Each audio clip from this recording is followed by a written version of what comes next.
నమస్తే, నేను మీ వాసా లక్ష్మణ.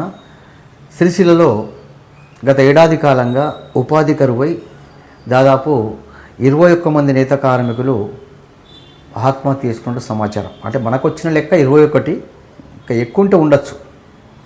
అయితే ఈ నేత కార్మికులు విధిలేక ఆత్మహత్య తీసుకున్న తర్వాత వారి కుటుంబాలకు ప్రభుత్వ పరంగా ఏమైనా లబ్ధి జరిగింది లేదా అనే విషయం మీద దృష్టి పెడుతున్నాం.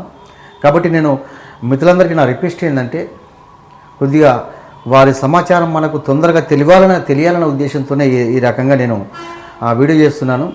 కాబట్టి సిరిసిల్ల ప్రాంతంలో ఈ ఆత్మహత్యలు చేసుకున్నటువంటి వారి కుటుంబాలకు సంబంధించినటువంటి ఫోన్ నెంబర్ కానివ్వండి, వారికి సంబంధించిన చిరునామా కానీ పద్మశాలి జేఎస్ టీంకు తెలియజేసే ప్రయత్నం చేయండి.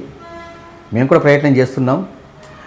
సిరిసిల్ల ప్రాంతంలో ఆత్మహత్యలు చేసుకున్న నేత కార్మికుల కుటుంబాల గురించి మాకు వారి సమాచారం, వారి పేరు, ఫోన్ నెంబర్ ఏదైనా ఉంటే కామెంట్లో తెలియజేయండి. లేదంటే ఇక్కడ డిస్ప్లే మీద మా వాట్సాప్ నెంబర్ పెడుతున్నాను, మెయిల్ ఐడి పెడుతున్న padmasali@gmail.com తెలియజేసే ప్రయత్నం చేయండి. ఇక్కడ ఇంకో విషయం చెప్తున్నా, స్పష్టంగా చెప్తున్నా, మేము ఆత్మహత్యల్ని ప్రోత్సహించడం లేదు.